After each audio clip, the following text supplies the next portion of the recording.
Well, hello gang, this is Jim, KC9VKV. Well, as some of you may or may not know, there was unfortunately some trouble with the 1524 Friday afternoon Qso-Vlog air check recording. So in lieu of that, it gives me a chance to review some cuts from my KC9VKV highlights department. So for now, enjoy and wish us better luck next Friday. Well, we continue with our journey through time and space during our KC9VKV highlights review. Meet Darren, W09E. He's from over in my backyard, English, Indiana, just 46 miles away. It's a wonder we didn't have to get a relay from South Dakota. Anyway, Darren has achieved something a lot of us would like to. He's running off-grid, and in this QSO, Darren will tell you exactly how to do it. Good going, Darren, and also good going on getting your extra class license. Notice how he just implies his license status when he's talking about the need for more band room below 3800 megahertz. Well, whatever. He earned it. It was good to meet you, Darren. And so many extras disappear in those extra class frequencies and are never heard from again, when we generals need all of the training and experience and guidance you extras can give us. Thanks for the QSO, Darren. It was good to meet you. Yeah, let's see here. 100 watts, nothing fancy. Oh, Roger. Now, you have to run an auto tuner?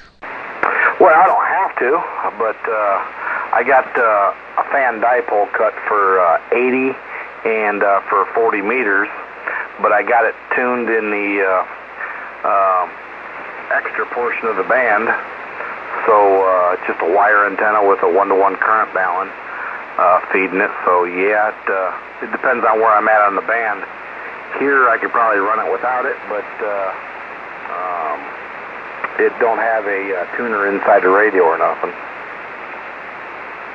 Oh, roger that. So you're an extra? I am an extra class.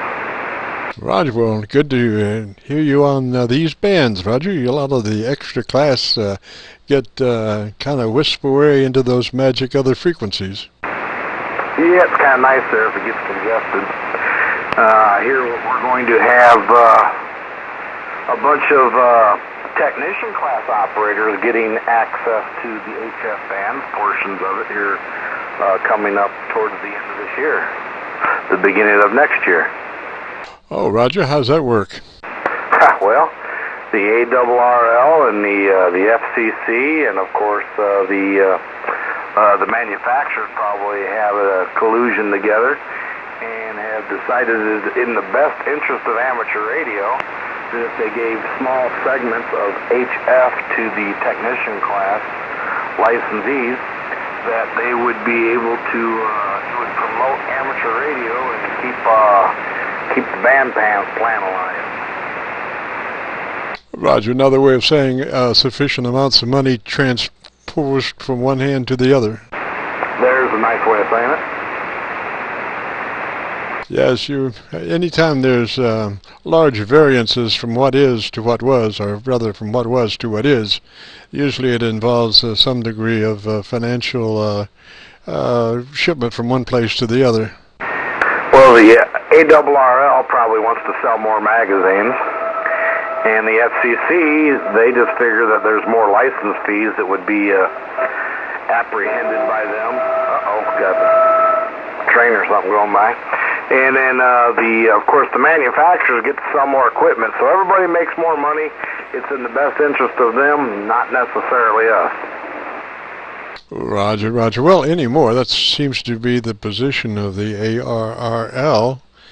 I mean, they do endorse contesting, which I have seen it clogged from one end of the band to the other, many bands. Some of them, two people on one frequency, some one guy running 4 different frequencies. And it's you can't find a place in edgewise if you're not a contester, Roger. Right. But so anyway, what class license you hold there, Jim? General. All right, very good. What kind of equipment you're running there? Well, this is an older Yaesu 990. fed by a homebrew condenser microphone, ART preamp, third octave equalizer, and then on the other end of the 990 SB220, Roger. Well, it is all working for you just fine there. Sporting a pair of 3-500Zs, I guess that means, and what are you running, about 500? About a KW. Oh, you're putting the whole KW out there. All right, well, yeah, that's probably the reason why for the good signal. Roger. Well, yeah, the SB220 is just a jewel. I mean, it just keeps on keeping on, you know. Yeah, they're a good amplifier. Good amplifier. I have a friend of mine that has one, and he's he collects amplifiers. He's got a whole onslaught of them. But anyways, he likes that one there. He just had bought and put some new tubes in there, so she's ready to bang them out. But anyways, yeah, we're just running. I used to have all that stuff, and I sold everything. I got really discouraged with amateur radio about 4 years ago. Sold everything. Just recently, about maybe 8 months ago, got back into it. Roger, Darren. Now, do you seem to think that it costs more to buy the equipment back than what it cost the first time? I did. But this is what I had laying around. I didn't sell it. I told everybody I refused to buy any more equipment.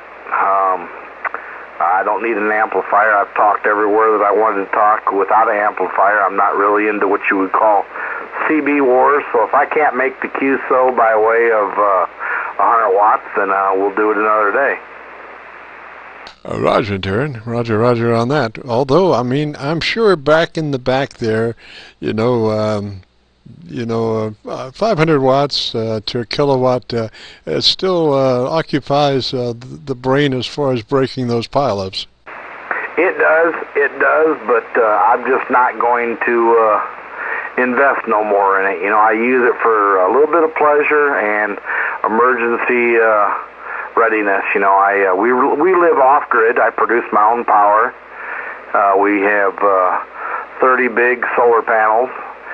Big inverter that converts from 48 volts to 240 volts AC from 48 volts DC, and so we run the house the same way everybody else does, but we produce our own power, so I just don't need to have a whole bunch of extra appliances laying around that absorb more power than what is really needed for the situation. Roger. Now tell me a little bit about your off-the-grid power system. How many solar panels, how much current can that produce, at what voltage, and so on and so forth? Well, I have 30 solar panels. They're 330 watts each, but I link them together to create, anywhere from 125 to 130 volts DC, and it goes down to a charge controller which converts the 100 some volts down to a 48 volt battery bank. The charge controller does. I charge them up to 57.2 volts float, and when they get to their absorb point of floatage, then they'll float out, and then the panels will basically shut off unless there's a big supply, like my dehydrator. I dehydrate food and stuff like that. If it kicks on, that takes a lot of wattage. There's 1,800 watts right there, consistent, so it'll draw from the solar panels rather than the batteries. And then after the photovoltaic cells discharge from the sunlight, then we operate on a 28 battery bank, and which gives me my all the power that I need through the evening hours. Over. Roger. Now that piece of equipment that transposes the 110, 120 volts down to 48 volts, does that, when that transposes the voltage, has the voltage, does it double the current? It does. It does. So, you know, if you got, let's say you had 130 volts DC, and we're producing, say, 8 amps. So what will happen is it'll take that 8 amps and it will turn 130 volts of 8 amps into approximately 60 amps at, I'm just giving you a roundabout, 60 amps of power at, let's say, well, I'm hypothetically putting that together. It would probably be more of a, you get a little bit with pi, so you take your volts times your amps and you divide it by, let's see here, approximately about 40 amps of DC to the batteries. Roger that. Now these batteries, you have 28 are these lead cells? Yeah, they're GC12V batteries, or golf cart batteries, are 155 amp hours each battery, and they're 12 volts, but I configure them four of them, which creates a 48 volt bank, and I can bring them up to 57.2 volts, which is approximately like 14.3 volts. Roger. So drainage is like 400, 500 watts is not a problem for 4 or 5 hours? Hold on, I got TX.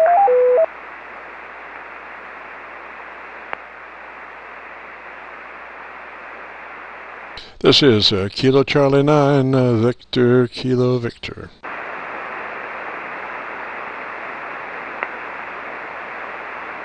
I'm sorry, go ahead. Roger, Roger. Well, your enunciator sounded like it was inside your microphone. Oh, I'm sorry. Anyways, what was I going to say there? Where were we at? Oh, voltage, amperage. Yeah, so I have 3 charge controllers for the 3 sets of panels that I have. I ain't going to say they're evenly distributed. That's the reason why I had to get 3 different charge controllers, because I have one set of panels that's not matched with the other set. I have 2 sets of 12 and 1 set of 6. And so being they're not exactly even, though I have the output of each charge controller is evenly matched with each other charge controller, but not the inputs. Over. Roger that. Now, so this is going to represent a sizable amount of area that are populated with photocells. Are they on your roof or in your yard, or how's that? Well, I built a summer kitchen, and above the summer kitchen, I have a regular roof, and then I have what you call a porch also, and I used 12 of the panels to actually make a roof over my porch. The other panels are above the summer kitchen, then I have 6 of the panels on the barn. Roger that. So how long have you had this system in place? We've been off-grid now for about 8 years. Was that 8 years? 8 years after we've been off-grid, yeah. Roger, Roger. And are any power lines running your way so that you could sell some of that energy back? Well, Duke Energy does not give you money. What they'll do is they'll give you credits. So I can say that I made 110 kilowatts. I should be able to get 110 kilowatts back for nothing, but that's not really quite how it works out. They charge you a little bit. They don't sell it to you for the same amount that they buy it for. So we run an off-grid system. We don't sell them nothing. We keep it all for ourselves. I'm an electric hoarder. Roger that. But you do have the power line there just in case? I do have a power line here to just because it was cheaper and more advantageous if I was that it had power there for the next homeowner, so that we don't have to pay for the line. being put over to the house. Otherwise, that would be an extra $3,000 just to run a line over. So we just disconnect it and leave it up. $3,000 to get a connection? Well, it's a small, short line ran over to the pole. It's probably only a 100-foot line, 150-foot line. Roger, Roger. Well, that's great. That's amazing. And so your radio shop there is totally off grid, and you don't have to plan your usage or nothing. You have plenty to spare, Roger. Well, like on gray days, like if it's a real gray day, we've had 2 or 3 gray days. Even though the batteries will go to float, the absorb time's not quite there, so I'm not going to run, a washer and dryer that day. I might just run the radio here. There's enough to run the refrigerator and the freezers and stuff like that, and the microwave, because real short time run. But I'm not going to run my dehydrator that day. I'm not going to run no heavy appliances for any length of time. Oh, roger that, Darren. We're about to run out of conditions. It seems like. Can you give me your call sign slowly, phonetically, one more time? All right. Whiskey, Ocean, 9 Echo, W-O-9-C. Over. Whiskey, Ocean, 9. Give me the rest. Echo. Whiskey, Ocean, 9 Echo, Roger. All right, and you're in English, Indiana, Roger? Roger. All right, Darren. Well, we have a Qso-Vlog page on YouTube that we do Qsos and record them and post them, and we've been running our trusty video recorder here for our little Qso, and we'll probably be posting this sometime in the next 2 or 3 days. And what you do, if you'd like to hear yourself, you would go to YouTube and do a call letter search for Kilo Charlie 9 Victor Kilo Victor, and that'll take you to the Qso-Vlog page. And right at the top of that page, there's one that is a list of all of our Qsos. It's got like 180 some odd Qsos in it, and if you click on that, when it opens up, this Qso will be right towards the top, just under Art Bell. Roger? Okay, very good. Well, we don't have internet here, but if I ever get the ambition to get to the library or something like that, I might check that out. I have some buddies of mine that have those flex radios, and they play back my Qso every once in a while just so I can hear myself, but I'd rather not until I hear myself. I've heard myself in the past, and I sound like an operator with a plug nose. You sound really good. Sound really good. In the beginning of our Qso, you were extremely quiet. I mean, it was just like you were here, And as Mother Nature does, as time goes on, we kind of, lose the edge, and she takes it all back and reduces us to static, which probably we are close to now. But anyway, we do have it, and we will post it. So good talking to you there, and appreciate it. And good going, Darren, on your off-the-grid stuff, Roger. All right, very good. And let me, for my record here, get your call sign. Roger, Roger. Call sign is Kilo Charlie 9 Victor Kilo Victor. The name is Jim, and we're towards Louisville, Kentucky, just on the Indiana side of the Ohio River, right at Louisville. All right, very good there, Jim. Kilo Charlie 9 Victor Kilo Victor with the Ocean 9 Echo. All right, well, hey, it was listening to you and talking to you, and hopefully we can do it again.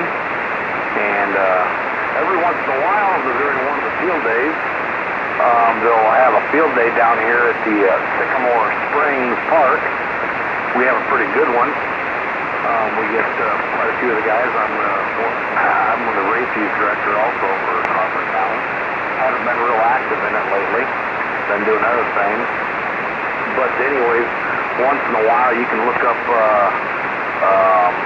That call sign are KC9OLF, Kilo Charlie 9, OLF, Old Lazy Fox, and you can get the Clarion News there. There's some articles about the club and the things that we do for the EMA and stuff like that and races.